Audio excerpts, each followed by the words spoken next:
Africa Media Live TV. Kindly subscribe to our YouTube channel to get updated on the trending gist, latest news all over the world.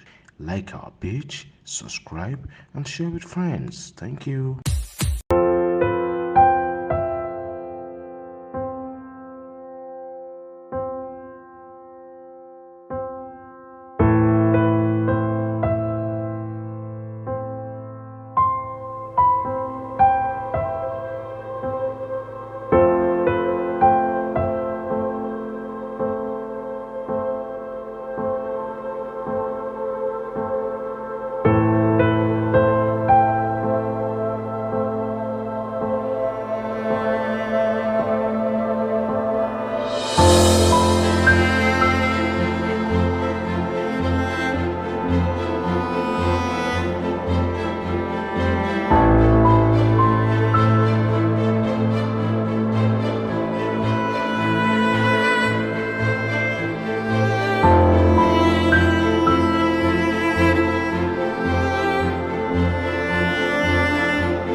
Sí Ajike Foodbank níbi tí a ti fún àwọn aláìní ní oúnjẹ.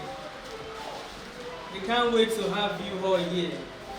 200 in less privilege. 200 people. Act of giving, it's a blessing.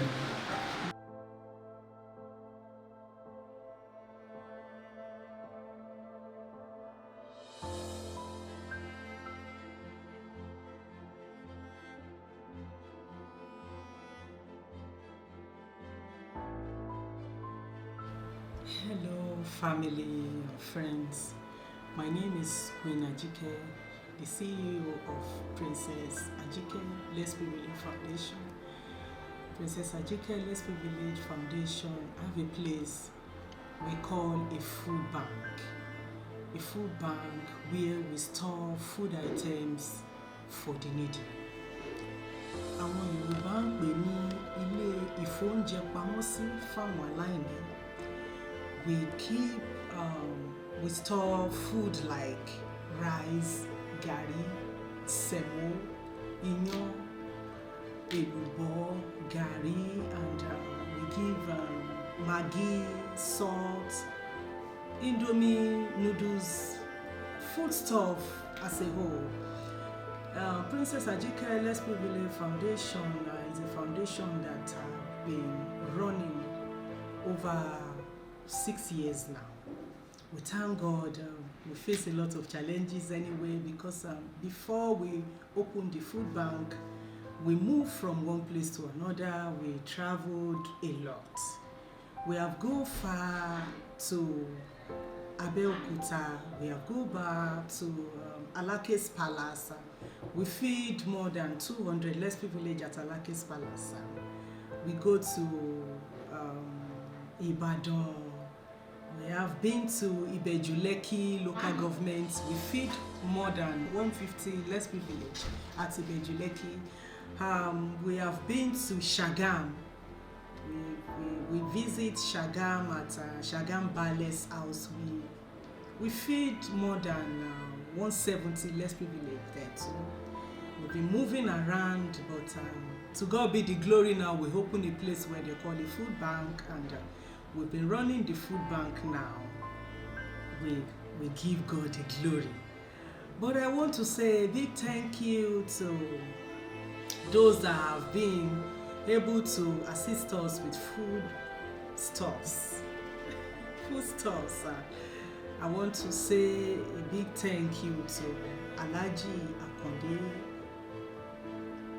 Obesere, the Paramount King Fuji Music.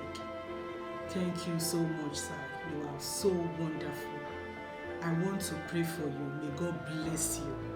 May God have way to bless you. Whatever you lay your hands on shall prosper.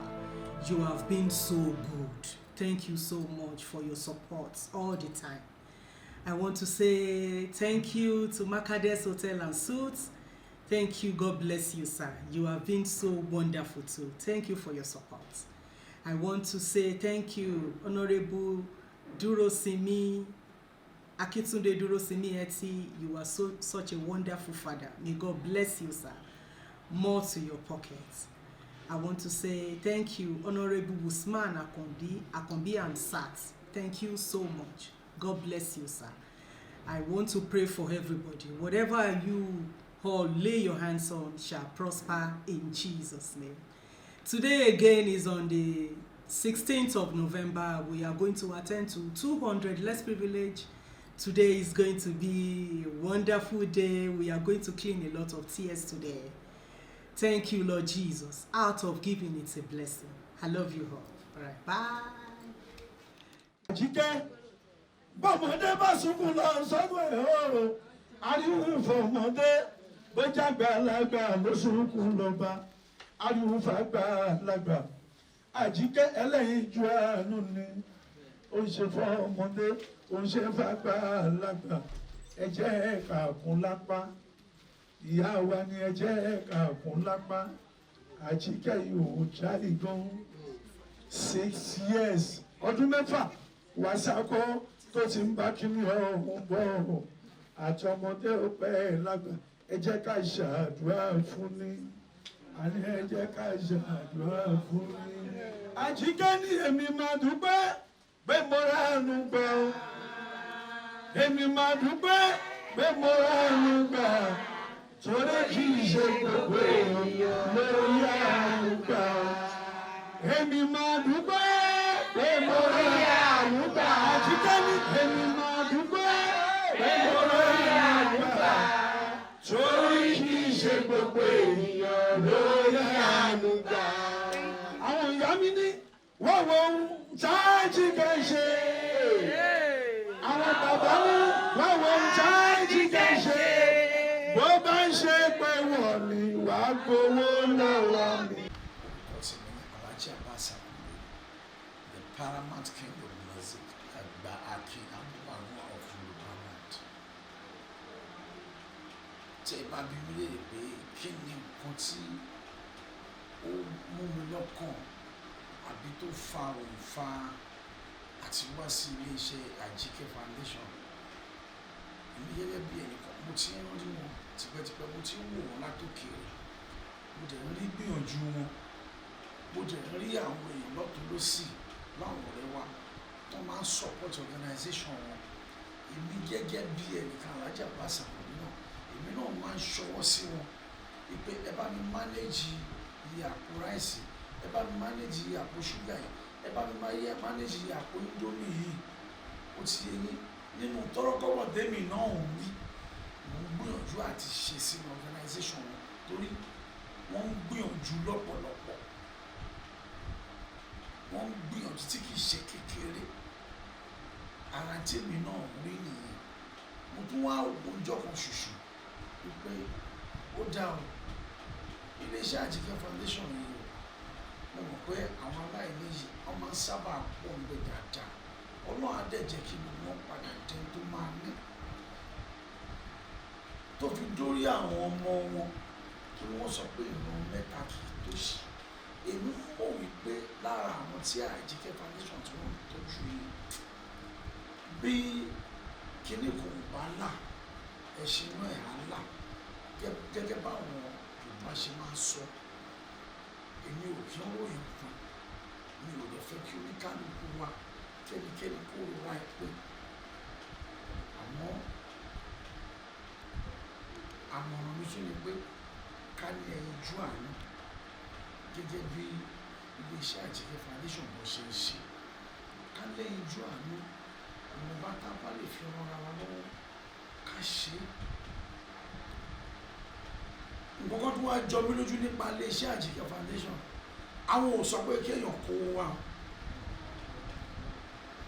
bóyá ẹ bá rí àkáǹtì nọ́mbà wọn tí ò bá rọ̀ yín lọ́rùn láti lè sọ pé owó rẹ̀ tó bá jẹ́ pé oúnjẹ ni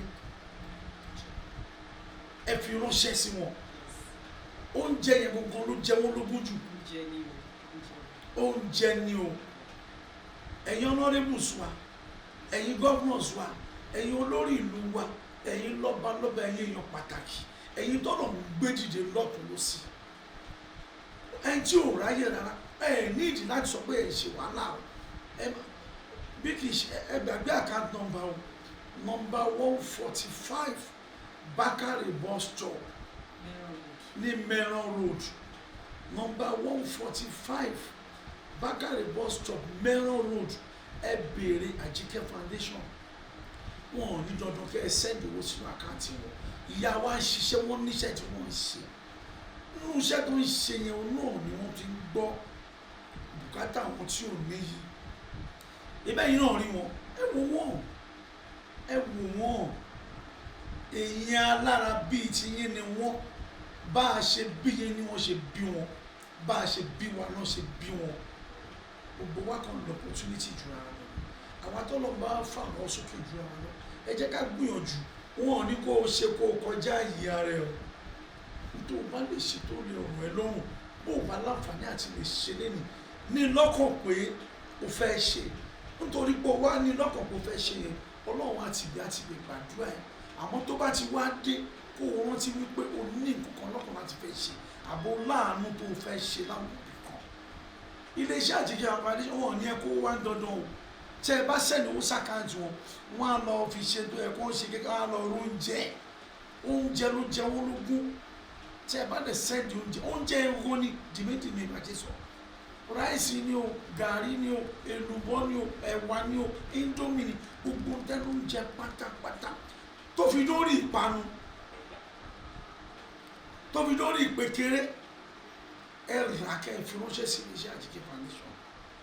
Wọ́n ń gbìyànjú lọ́pọ̀lọpọ̀, wọ́n ń gbìyànjú. Èmi gẹ́gẹ́ bí ẹnìkan náà Alh.Abass Akande, mo ń ṣe sọ́dọ̀ wọn, mo ń fi nǹkan tèmi ránṣẹ́, kì í ṣe pé bí mo ń sọ lẹ́nu. Ẹ jẹ́ á dìde sí wọn. Ẹ jọ̀ọ́ gbogbo kíbi tí ẹ ti láǹfààní àti máa wọ̀ wá káàkiri gbogbo àgbáyé. Ìlú òyìnbó ni àmúre tá a máa ń ṣe tọ́nà tó fi máa ń gbàdúrà ìdá sí.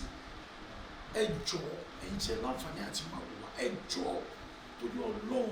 Ẹ̀yin àgbàlagbà náà lè sọ pé igi kan ò lè dá bó ṣe, ẹnì kan ò lè sọ pé òun fẹ́ dá tọ́jú gbogbo tó wà lẹ́yìn. Àmọ́ èyí tọ́lọ́ ń bùkún tí ẹ láǹfààní tí ẹ ń wò wá báyìí, ẹ jọ̀ọ́ ẹ dìde àánú yìí. Ráìsì báàgì kan owó ni, ẹ sẹ́ǹdì ẹ̀ sí wa. Báàgì ẹ̀wà kan owó ni, ẹ sẹ́ǹdì ẹ̀ sí wa. Àwọn tó máa jẹ́ tiwa kò sẹ́ tó ń gbé lọ́lé, kò sẹ́ tó ń gbé lọ́lé. Ẹlẹ́dàá wọn dẹ̀ máa ṣàdúrà fún yín, á máa bùkún yín. Ọwọ́ yóò ní kàn sàlẹ̀ àpọ̀, ẹ túbọ̀ máa ga sí, ẹ túbọ̀ máa ní lọ síwájú sí. Ìdí rẹ̀ tẹ́mi ṣe fi àyè lẹ́fẹ̀ẹ́ ni yìí o. Bẹ́ẹ̀ni náà ṣe bísí tó, mo fààyè lẹ̀ ní pé kí n lè rojú gbọ́ táwọn nìkan.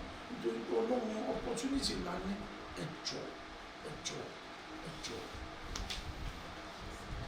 Ṣé púpọ̀ sá?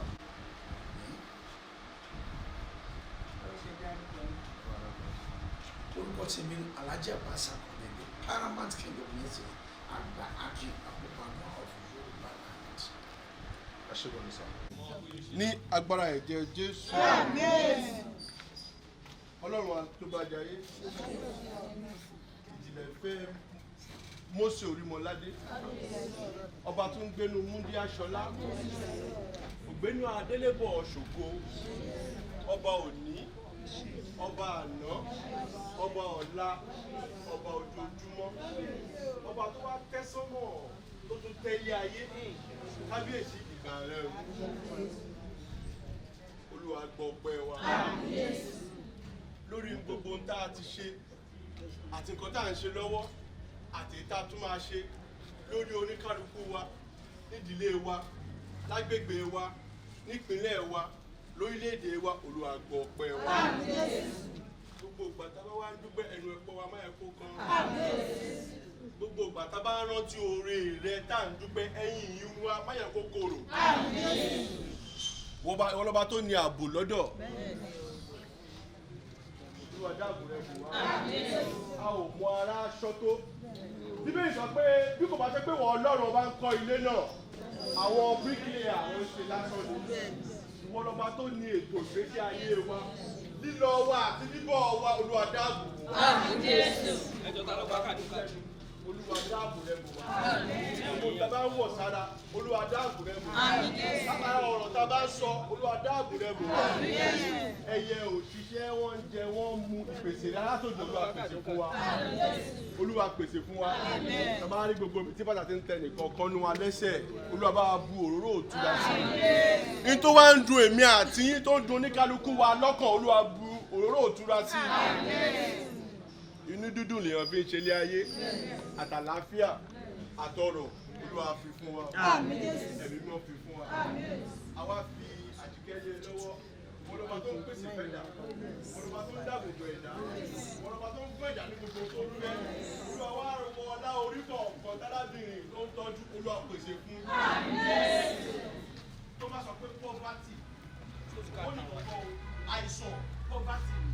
Gbogbo tó yóò bá ní ìyẹ́sẹ̀ èèyàn ti kú ọ̀nì lórí. Alábìnrin Olúwa ẹ̀ kó wọ́n ṣe. Ọmọbabìnrin Àjíkẹ́ Olúwa ẹ̀ kó wọ́n ṣe. Ìlera tó pé Olúwa bá wa fi fún. Gbogbo tó náà wá ń rò lọ́kàn ní dáadáa Olúwa ṣe fún. Ilé ẹ̀ máa ẹ̀ kó dàrú. Ọ̀dọ̀ ẹ̀ máa ẹ̀ kó dàrú. Òun gangan fún ara ẹ̀ máa ẹ̀ kó dàrú. Àwọn olùrànlọ́wọ́ láti north, south, east, west tí wọ́n máa ran Ajike Foodbank lọ́wọ́ tó máa fi kọ́ èmi àti ẹ̀yin Olúwa darí wọn wá.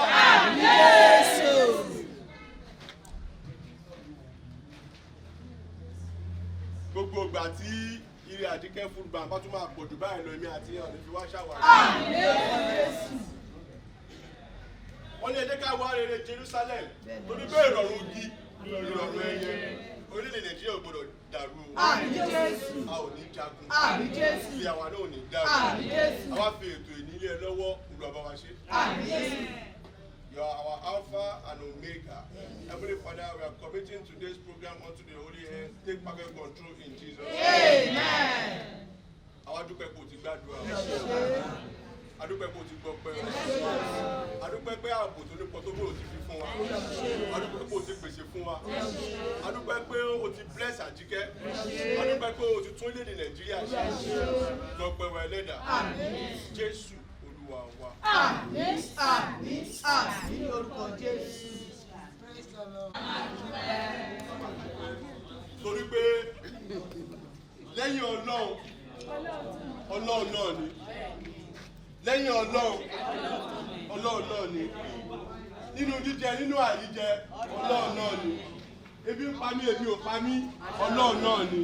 Mo ti yó mi ò tí yó, Ọlọ́run náà ni. Ara mi wá le, ó le jù báyìí lọ, Ọlọ́run náà ni. Ó ní kí n sọ pé I just want to see.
Soju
kó rí báyìí. Ẹ bá ti jẹ́ kán wọlé. Kò lè gbà wọ́n.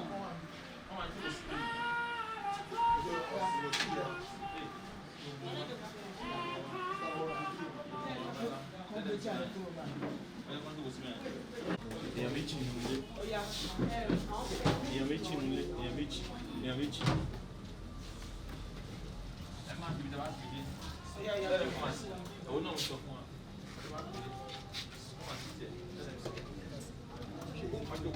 Come here. Please join me.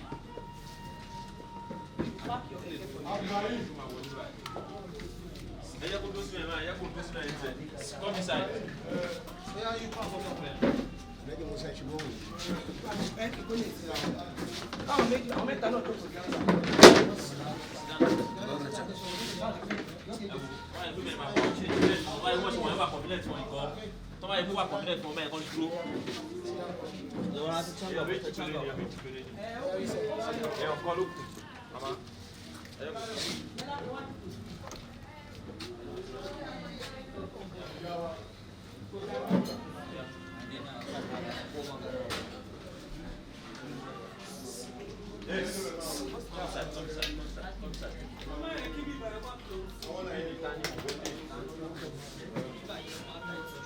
Space one.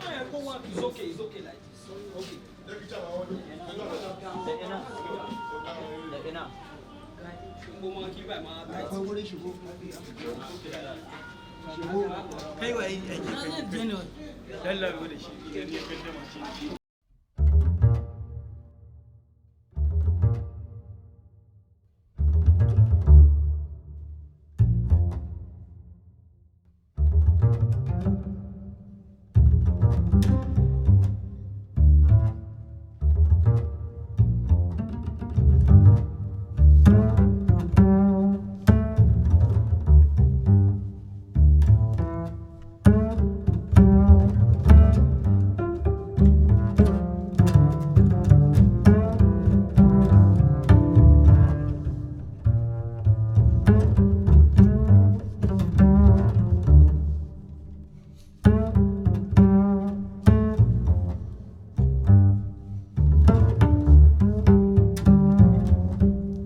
Akande ọmọ Olúyọ̀lé, ẹ bá pè mí lọ́wọ́ ọ̀gá ọmọ Olúyọ̀lé, ẹ bá pè mí lọ́wọ́ ọ̀gá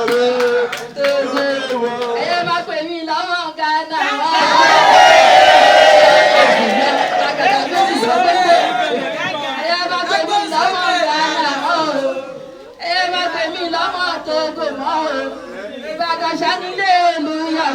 Alh.Abass èmi lọ́mọ Ìbàdàn májàmájà tó fi kára wájú lẹ́rú èmi lọ́mọ àjọ̀dún tẹ̀kára èmi lọ́mọ fi kára fọ́ọ̀rì mú Ìbàdàn ìlú tòòṣe ìlú tàjàyí ìlú Ògúnmọ́lá olódodo kẹ̀ríkẹ̀rí lójú ogun ìlú kúta lájìrà àṣìkò tó ní jọ́sí ọlọ́run tó fi orí ìlú òkè ọ̀run Ìbàdàn nílé Olúyọ̀lé òṣè.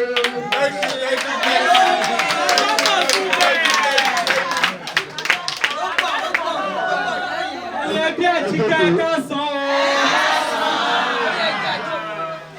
Ìyẹn bí Ajike ká san o. Mo nífẹ̀ẹ́ Ajike, mo ní káàdì Ajike ẹjẹ́ àná sókè. Èmi nífẹ̀ẹ́ Ajike o. Mo ní káàdì òde. Mo nífẹ̀ẹ́ Ajike ẹná káàdì Ajike sókè. Èmi ni yóò ṣe o bàbá rere. Èmi ni yóò ṣe o bàbá rere. Èmi ni yóò ṣe o. Èmi ni yóò ṣe o bàbá mi. Èmi ni yóò ṣe o. Èmi ni yóò ṣe o bàbá. Ẹ ṣé ṣé o ẹ̀yẹ bí Àjíkẹ́ ẹ ká sọ inú mi dùn láti rí yín lénìí o.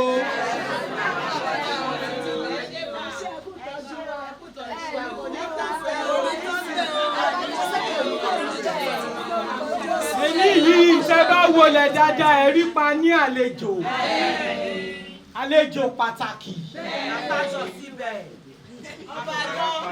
àwọn tí wọ́n ń wò yín tínú wọn ń dùn sí yín tí wọ́n wá ní àwọn máa yọ ọjọ́ kan lọ́tọ̀ láti wá wò yín. àwọn tí wọ́n wo gbogbo bí ìlú yìí ṣe rí tí wọ́n dẹ̀ ní wípé àwọn nífẹ̀ẹ́ sí nǹkan t'Àjíkẹ́ ń ṣe tí wọ́n dẹ̀ fẹ́ máa bá Àjíkẹ́ lọ́wọ́ sí i wọn ò wá fẹ́ dúró lókèrè pàṣẹ wọ́n fẹ́ wá mójú wọn débẹ̀ ká lè mọ̀ wípé lóòótọ́ ni wọ́n nífẹ̀ẹ́ àwọn aláìní. ẹ bá mi pàtẹ́wọ́ fún bàbá ẹ̀ jọ.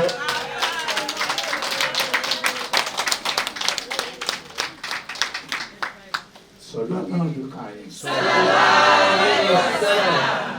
ẹ jẹ́ agbọ́dọ̀ tóbi. Hallelujah.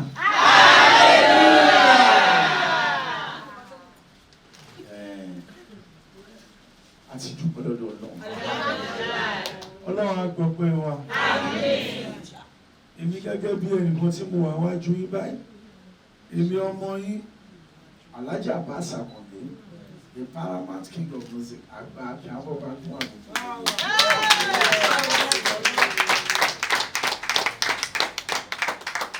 Tipátipá kọ́ ni mo fi délé iṣẹ́ Ajike Foundation lẹ́ni o.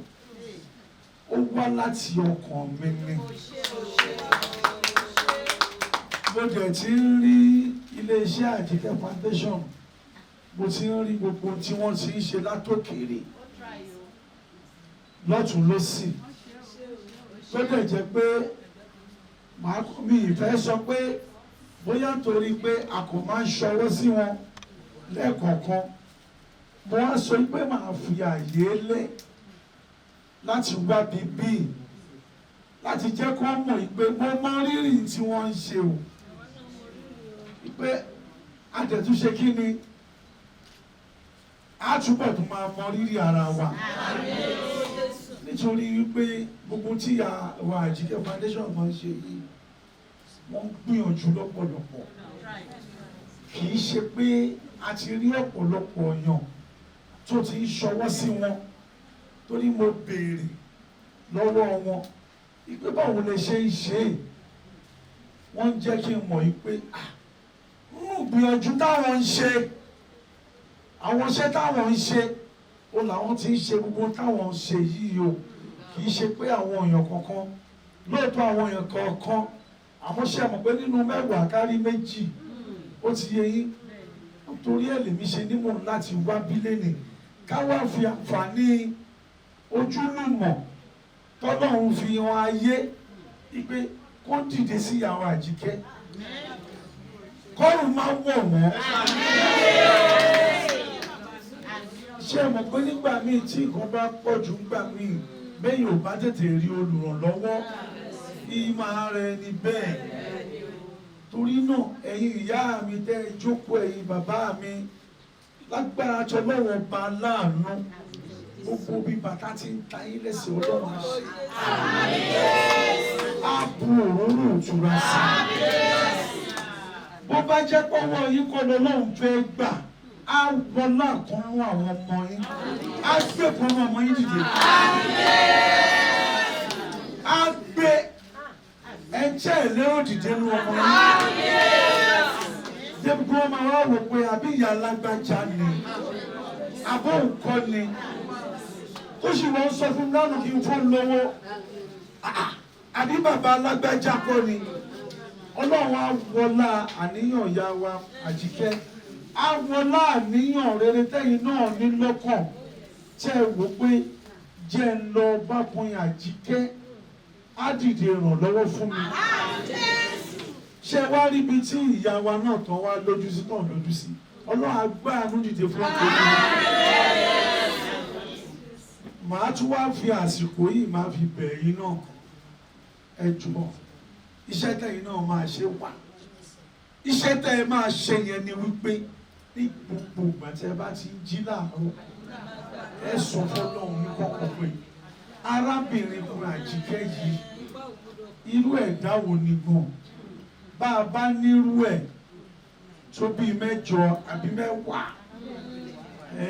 ẹ mọ̀ pé bùkátà wa fúyẹ́ ni àdúrà yẹn lẹ́ẹ̀fì máa ràn wọ́n lọ́wọ́ ojú má tì wọ́n kó má rẹ̀ wọ́n kó má sùn wọn tọ́lọ́ wọn bá fi sọ pé òun dé fún yín ẹ gbọ́rọ̀ mi ṣe mọ̀ pé àsìkò kan ń bọ̀ tó jẹ́ pé bóyá ìyàwó ni a sọ pé mi ì mà rí lágbájá mi ò rí lágbájá yẹn wàláì lágbájá yẹn ti rí dùnú ni kì í ṣe pé lágbájá yẹn wà nù bànújẹ́ àárín bó ṣe máa rí mo ṣe ń sọ yìí o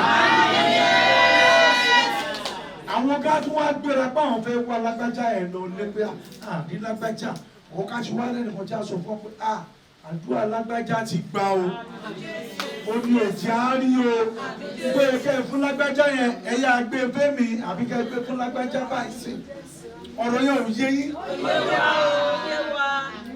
ẹ máa bá mi dé o ó ti yé yín so wíwá tí mo wá bíbí ilé ni mo wá níwà pé èmi náà mo wá síbí láti wá lọ́wọ́ sí tó wà lẹ́yìn.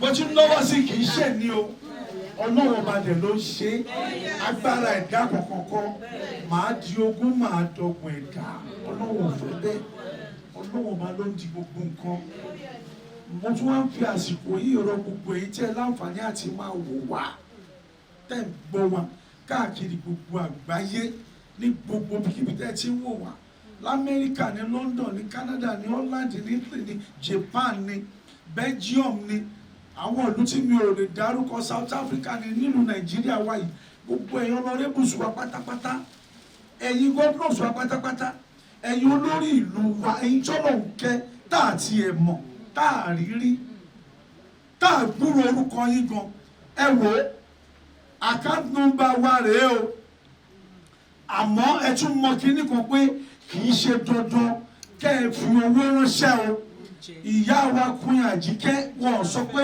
dandan owó ni kẹ́ ẹ fi ránṣẹ́ o oúnjẹ gangan la nídìí oúnjẹ gàrí báàgì kan ẹrù ni ẹ fi ránṣẹ́ sí wa báàgì ẹ̀wà kan ẹrù ni ẹ fi ránṣẹ́ sí wa gbogbo tọ́lọ̀ ń bá fi sípa yín láti ṣe lóúnjẹ oúnjẹ yìí gangan la nídìí oúnjẹ gangan ó la nídìí o bẹ́ẹ̀ bá fún wa lówó á lọ fi ra oúnjẹ náà ni ìyá wa níṣẹ́ tó ń ṣe ara iṣẹ́ tó ń ṣe náà ti ń ṣèwọ̀nba tó lè ṣe àmọ́ ẹ jọ̀wọ́ ẹ dìde kẹ́ ẹ fún wọn lápá bẹ́ẹ̀ bá ti ṣe ẹ̀yin kan á túbọ̀ tó rójú rí Ọlọ́run ni lágbára ti Elédùmarè èmi ń ṣe èyí tí mo lè ṣe o àmọ́ wọn ò ní pẹ́ kó o kọjá ìyá rẹ o tó bá rò ẹ́ lọ́rùn ò ní kó o ṣe wá ní nígbàgbọ́ àbí kó o ní lọ́kàn pé tó o bá lè ṣe nísìn wá padà ṣe ń gbà míì àmọ́ torí pé o ní lọ́kàn pé o máa ṣe yẹn Ọlọ́run lè tàti bẹ̀ kó gbàdúrà ẹ̀ tó bá ti wá gbàdúrà ẹ̀ má gbàgbé wípé àwọn kan wà tí wọ́n nídìí ẹ̀ níbì kan ẹ wò number 145 Meron Road Bakare bus stop number 145 Meron Road Bakare bus stop nílùú Èkó ó ní ọ́fíìsì Queen Ajike Foundation wa ẹ dìde ìrànlọ́wọ́ fún wa oúnjẹ la nídìí oúnjẹ gangan ẹ gbàgbé owó tẹ ẹ bá fún wa lówó yẹn á lọ fún oúnjẹ ni ẹ jẹ́ kí mọ́tò gbé wá ẹ jẹ́ kí wọ́n gbóúnjẹ wá láti ibikíbi bẹ́ẹ̀ bá fẹ́ kó orúkọ yín kó hàn bẹ́ẹ̀ bá fẹ́ kí wọ́n dárúkọ yín pé lágbájá ló ṣe léyìí ẹ fi orúkọ yín sára ẹ̀ bẹ́ẹ̀ bá fẹ́ kó orúkọ yín hàn á dúpẹ́ ẹ rí pa dúpẹ́ kò sẹ́ tó ń gbóúnjẹ yẹn lọ́lé o àgbẹ̀ lọ́lé o àwọn èèyàn wa tá a nídìí ẹ̀ lágbèlé lọ́wọ́ ara wọn náà dẹ̀ dúpẹ́ ẹ gbóhùn wọn ojú òní tí lágbára ti Elédùmarè ibi tẹ́ ẹ ti mówó Ọlọ́run ní jó tọ́ ẹ ní rí wàhálà ẹ ní rí ìdààmú lágbára tọ́lọ́wọ́ ọba òkè òkun tẹ́ ẹ wà yẹn ìlú òyìnbó tẹ́ ẹ wà yẹn wọ́n ò ní fòkú ránṣẹ́ sílẹ̀. inú Nàìjíríà tẹ́ ẹ tún wà yìí náà tẹ́ ẹ ti ń rìn yìí tẹ́ ẹ ti ń lọ tẹ́ ẹ ti ń bọ̀ yìí lágbára títí Elédùmarè wọn ò ní fi ń ṣàwátì. kò sí tó burú nù ká ní ká ràn án lọ́wọ́ o ti yé yín kò sí tó burú nù ẹ̀ ṣèwọ́ba tó bá lè ṣe Ọlọ́run á dẹ̀ gbà. Sọlú alánàbí kárí. Lẹ́ẹ̀kan sí hallelujah. Eriwo. Ẹ pàtẹ́wọ́.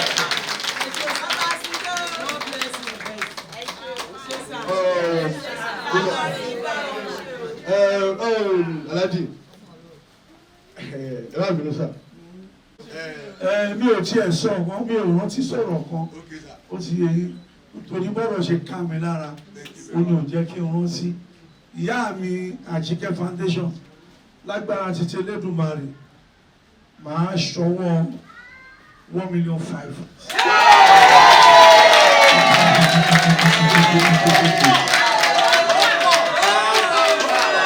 ṣé ẹ mọ̀ pé ẹ̀yin àgbàlagbà tẹ́ ń wò mí ẹ̀yin àgbàlagbà tí ẹ̀ ń gbọ́ mi ẹ̀yin lẹ sọ pé ẹni máa dáṣọ fún ni.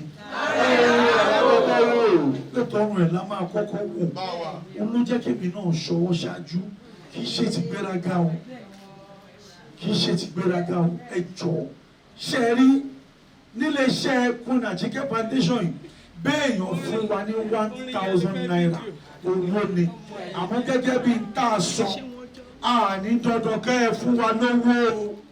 Oúnjẹ là ń béèrè fún eléyìí tẹ̀mí ṣe gbẹ̀yìn fún ara tèmi oúnjẹ ni mo fi ránṣẹ́ o oúnjẹ ni kì í ṣowó o mo ní kí wọ́n bá mi gbé oúnjẹ wá ni kò ń ṣe dandan kẹ́yìn náà kẹ́ ẹ fowó ránṣẹ́ oúnjẹ la nídìí lọ́wọ́ yín ó ti yé yín so.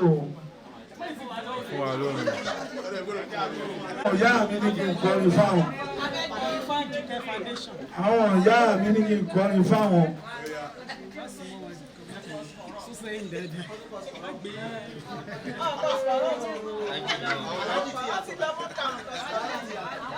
Ẹ máa fọmọ wọ̀mọ́ ẹ máa fọmọ wọ̀mọ́ ẹ máa fi wèrè wọ̀mọ́ lùwà bí èèyàn ẹ máa fẹ́ ní gbogbo pẹ̀lú ìjọba mọ́ ẹ máa lọ fà Àjíkẹ́. Ẹ má fi wẹ́ni kẹ́ni ọmọ yàtọ̀ sọ́mọ ọmọ alálùbáríkà ńlá láṣẹ Ajike Foundation. Ajike ọlọ́wọ́n bá tó ń bẹ lẹ́yìn ẹ̀ tó ń kù ẹ́ lápá tó fi ń tọ́jú arúgbó tó fi ń tọ́jú omidan tó fi ṣètọ́jú yẹn fáwọn aláìní ọlọ́wọ́n bá túbọ̀ máa bùkún wọn. onítọ̀ní ìdí yẹ gbogbo bí ọ̀tá fojú sí ọ̀nà onílé ìgbàgbọ́. àbùdíjọ́ lókun àbùdíjọ́ lọ́sàn. ọlá orí tútù orí gbígbẹ tó ń jẹ ní inú ẹ̀ nínú wàhálà èyí tí òun ṣe àtúbọ̀ máa pọ̀ sí àwọn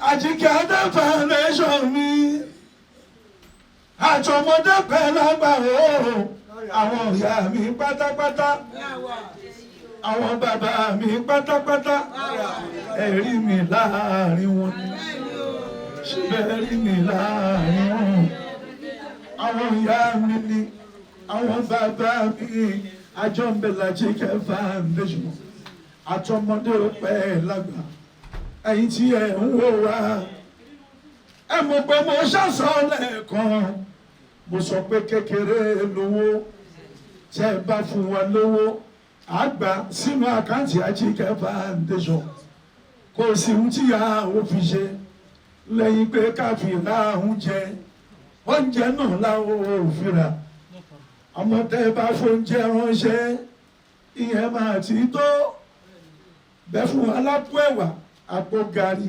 indomie gbogbo ń tẹnu bá ti jẹ́ ẹ fi ránṣẹ́ sí Ajike Foundation ẹ fi ránṣẹ́ sí Ajike Foundation. Ajike bọ́mọdé bá sunkún lọ sọ́dún ẹ̀ o ariwo fọmọdé bójá àgbàlagbà ló sunkún lọ́ba ariwo fàgbàlagbà. Ajike ẹlẹ́yinjú àánú ni ó ń ṣe fọmọdé ó ń ṣe fàgbàlagbà ẹ jẹ́ ká kún lápá ìyá wa ni ẹ jẹ́ ká kún lápá. Ajike yóò jáde gan 6 years ọdún mẹ́fà wàsákọ́ tó ti ń bá kíní ọ̀hún bọ̀ àti ọmọdé ó pẹ́ lágbà ẹ jẹ́ ká ṣàdúrà fún ni àní ẹ jẹ́ ká ṣàdúrà fún ni. Ajike ní èmi máa dúpẹ́ pé mo ránú gbà ó èmi máa dúpẹ́ pé mo ránú gbà torí kì í ṣe gbogbo èèyàn lórí àánú gbà ó èmi máa dúpẹ́ pé mo rí àánú gbà. Ajike ní èmi máa dúpẹ́ pé mo rí àánú gbà torí kì í ṣe gbogbo ènìyàn lórí àánú gbà.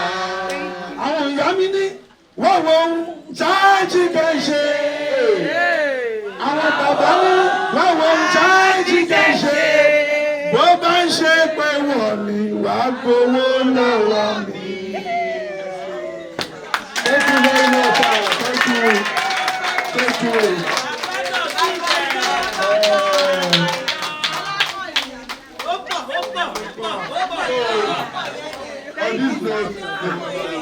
On this note, bàbá kí Ajike fún alára wọn àdí. Àwọn olùdúpẹ́ o tí mo éètì jù láyé mi nìkan ṣe ìwúrí tó dúpẹ́ o. Bẹ́ẹ̀ bá lọ dúpẹ́ tó fẹ́ gbà mí sí.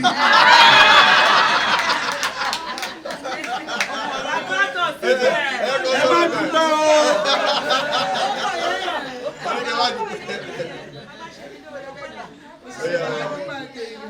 Ẹ kú dùnú o ẹ̀yẹ bí Ajike. A kú oríire o ẹ̀yẹ bí Ajike. Ẹ ṣe gan-an ni. A gbọ́dọ̀ dúpẹ́ ká lè rí mi ìgbà. Ẹ ṣe gan-an ni. Ọlọ́run á túbọ̀ máa pèsè fún yín. Ibi tẹ́ ẹ ti mú owó náà ọ̀pọ̀lọpọ̀ lọ́lọ́run máa fi rọ́pò. Agbára Ọlọ́run. Ọlọ́run tó fi àánú àwọn tó kù díẹ̀ káàtó sí yín lójú kò ní fi omijé sí yín lójú. Ẹ ṣe gan-an ni sà. God bless you.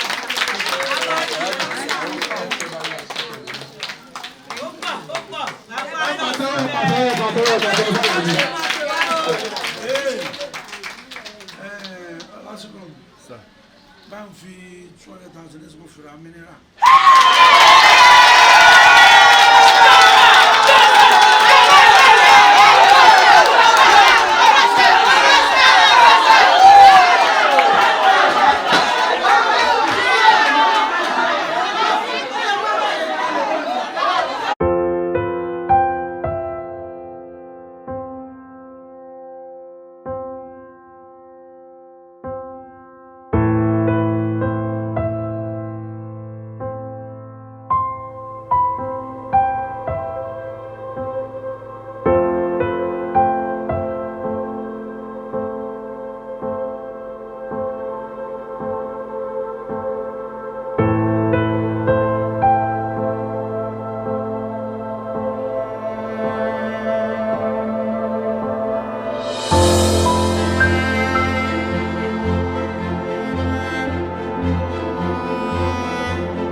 Ajike Foodbank Foundation, I have the paramount ruler of all musicians in the whole world. I call him Daddy, I call him the King. Alh.Abass Akande Obesere. He's here with us at Ajike Foodbank Foundation, especially here in the food bank.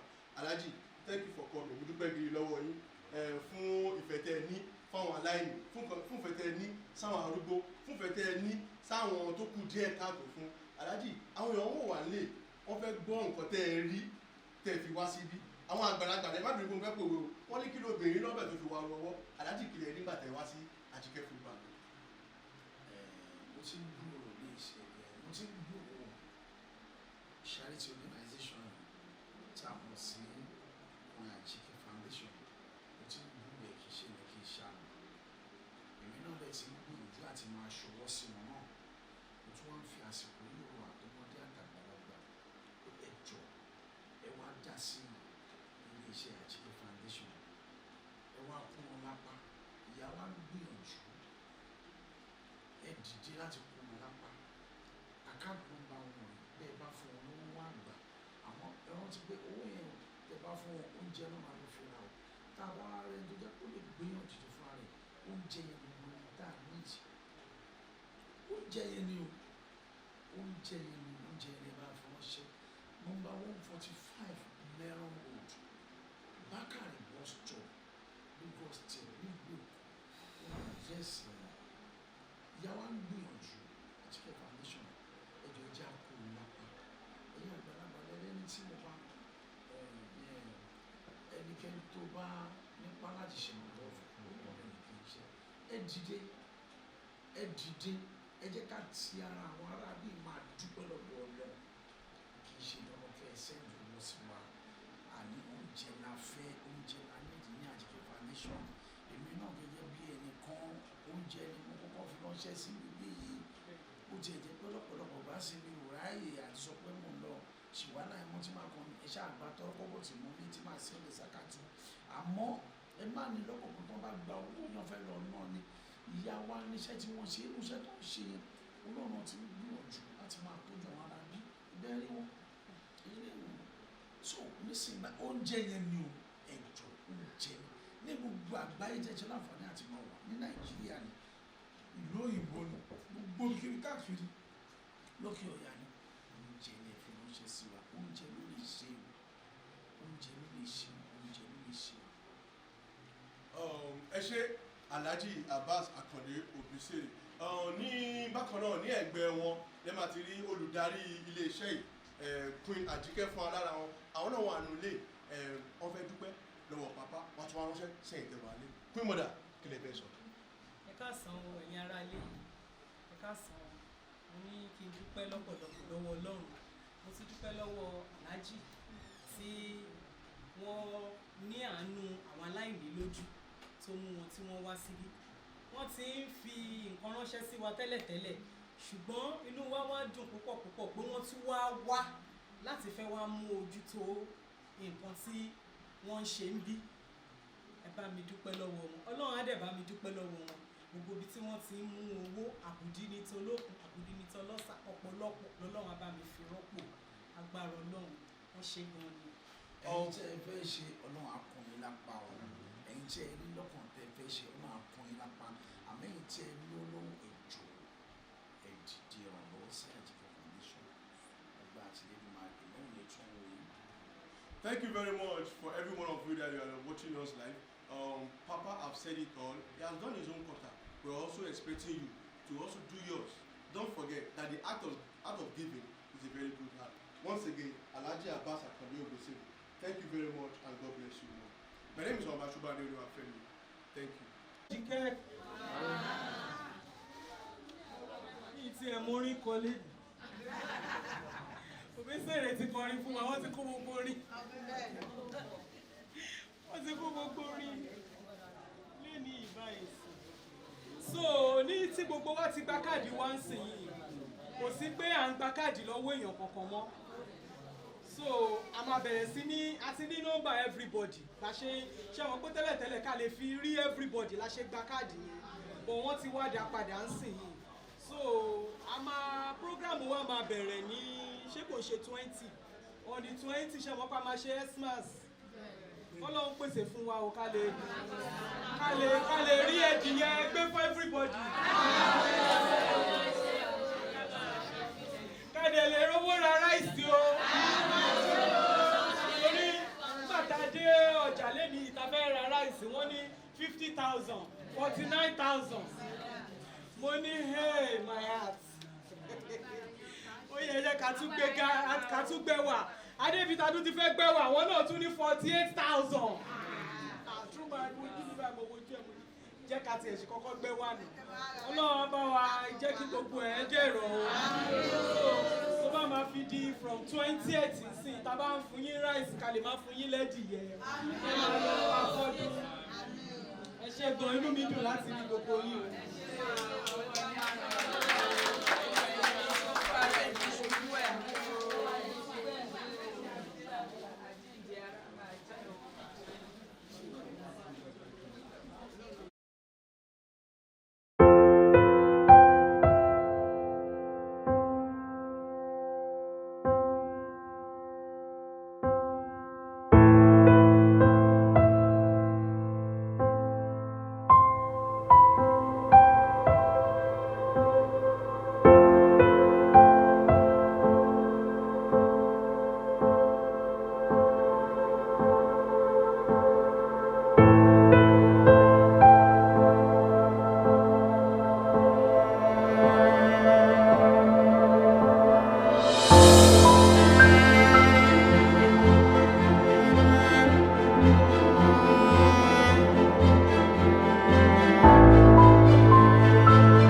AfricamediaLive TV. Kindly subscribe to our YouTube channel to get updated on the trending gist, latest news all over the world.